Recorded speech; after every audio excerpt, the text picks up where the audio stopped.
Hey everyone, welcome back to Malinka Stories. Today's post comes from the Am I the Jerk subreddit, posted by Night Shift Nurse _22, titled, AITA for refusing to switch shifts with my coworker after she found out I was the one who reported her to management. I'm a nurse, 5 years in, currently on nights at a mid-size hospital.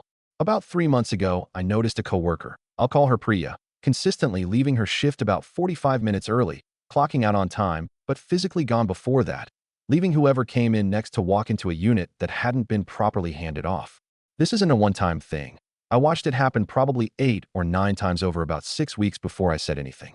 I didn't report her right away. I actually talked to her directly first, told her I'd noticed, and that it was putting people in a bad spot, myself included twice when I came in early for overlap and the unit was a mess with no handoff notes. She got defensive, said she has a kid in daycare with a hard pickup cutoff and everyone bends the rules a little, and that I should mind my business since it wasn't hurting anyone. It kept happening. 2 more times after that conversation. The second time, a patient's family member needed information about a medication change, and nobody on shift could find the notes because Priya hadn't finished the handoff before leaving. That's when I reported it to our unit manager. I didn't name specific instances beyond what I'd personally witnessed. I just said I had concerns about handoff compliance and gave dates. Somehow Priya found out it was me. I'm guessing from how the manager phrased things during her write-up. She's now icy with me at work, which fine, I can live with that. But yesterday she asked me to switch a weekend shift with her for a family thing, something we've done for each other plenty of times before all this. I said no. I told her flat out I wasn't comfortable doing her a favor right now given everything.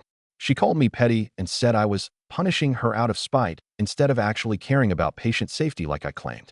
AITA for refusing the shift swap? Malinka Stories Corner. Okay, I don't think OP is the jerk for reporting her. That part feels pretty clear-cut to me. Patient safety isn't really a mind-your-business situation, especially after she already tried talking to her directly first and nothing changed.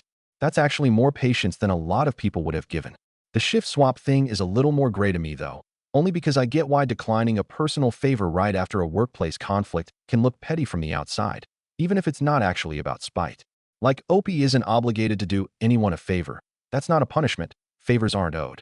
But I do think it's worth OP being honest with themselves about whether the refusal is genuinely just, I don't feel comfortable doing this right now, or if there's a little bit of an edge of payback in there too. Doesn't make OP the jerk either way honestly, just something to sit with. Top comments. Commenter 1 says, NTJ. Shift swaps are favors, not obligations.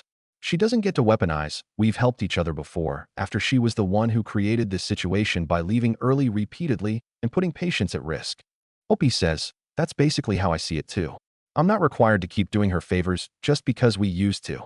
Commenter 2 says, did management actually do anything about the reports, or is she just annoyed for nothing? OP says, she got written up. I know because HR mentioned it needed my dated notes as documentation, standard process apparently. I don't know beyond that what actual consequence she's facing. Commenter 3 says, I work healthcare too, and honestly the fact that a patient's family couldn't get medication info because of a bad handoff is not a small thing. That's the kind of thing that becomes a lawsuit or worse. You did the right thing reporting it. OP says, that was the moment it stopped being a coworker annoyance thing for me and became something I couldn't just let slide anymore. Commenter 4 says, genuine question. Has she apologized at all? Even a little? Or is she just angry you got caught? That she got caught. OP says, no apology. Just frustration that I was the one who reported it and anger that I won't do her the favor now. Update. 9 days later. Hi again. Wanted to update because a few people asked how this played out. It got more complicated in a way I didn't expect. Priya was called into a formal meeting with our unit manager and HR about 4 days after my original post, and apparently during that meeting, she said something that changed the whole tone of things. She told them she'd been leaving early because her daycare has a strict late pickup fee that increases the later she is, and after a car accident last year left her with ongoing medical debt. She genuinely couldn't afford the fees if she stayed until her actual clock-out time, and then drove the 25 minutes to pick up her daughter. She said she'd asked her manager twice, informally, about adjusting her schedule and been told there was nothing they could do given staffing needs. I didn't know any of this. She never told me any of it either. During our original conversation, she just said, everyone bends the rules a little, which honestly made it sound a lot more casual and self-serving than what she was actually dealing with. Management ended up working out an adjusted schedule for her, shifting her start and end times by half an hour to align better with daycare pickup, which honestly should have just been the solution from the beginning if she'd been upfront about the actual problem instead of just quietly leaving early and hoping nobody noticed. She came and found me after her meeting, still clearly upset but less icy than before, and said she probably should have told me the real reason from the start instead of being defensive, that she'd been embarrassed about the financial situation and didn't want to explain all of it to a coworker. I told her I understood being embarrassed, but that leaving without proper handoff still put patients and the rest of us at risk regardless of her reasons, and that's still true even now that I understand why she was doing it. She agreed with that, actually, said she knew it wasn't fair to the rest of us even while she was doing it. She just felt stuck.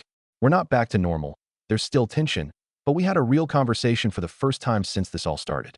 She asked again, more gently this time, if I'd consider swapping a shift sometime, not as a big ask, just whenever it worked for me. I said maybe, once things feel less raw, which felt like an honest answer rather than a yes or a no. Malinka Stories Corner. This update genuinely made me feel for both of them a lot more. Priya's situation is real and honestly kind of heartbreaking, being stuck between financial strain and not wanting to admit it to coworkers. And it sounds like the system at that hospital failed her a little too, since she says she asked for a schedule adjustment before and got told no. But I still don't think that excuse is leaving without handoff repeatedly, because whatever's going on with her personally, the patients and the coworkers picking up the slack didn't sign up to absorb that risk without knowing why. I think OP handled the whole thing about as fairly as you could, reported a real safety issue, but is still open to rebuilding the relationship once Priya was honest about what was actually happening. Comments on the update. Commenter 1 says, this is a really good example of how workplace conflicts often have more going on underneath than what's visible on the surface. Glad it got resolved with an actual schedule fix instead of just punishment. OP says, yeah, I wish she'd just told me this from the start honestly. Would have saved a lot of tension, but I get why she didn't. Commenter 2 says, NTJ still, even knowing the full story now. You can sympathize with someone's situation and still hold the line on patient safety. Those aren't contradictory. OP says, that's exactly how I've been trying to think about it. Both things can be true. Commenter 3 says, glad management actually fixed the root problem instead of just writing her up and calling it done. That's honestly rare. Okay, that's it for today's story, everyone. Let me know what you think down in the comments, and I'll catch you in the next one.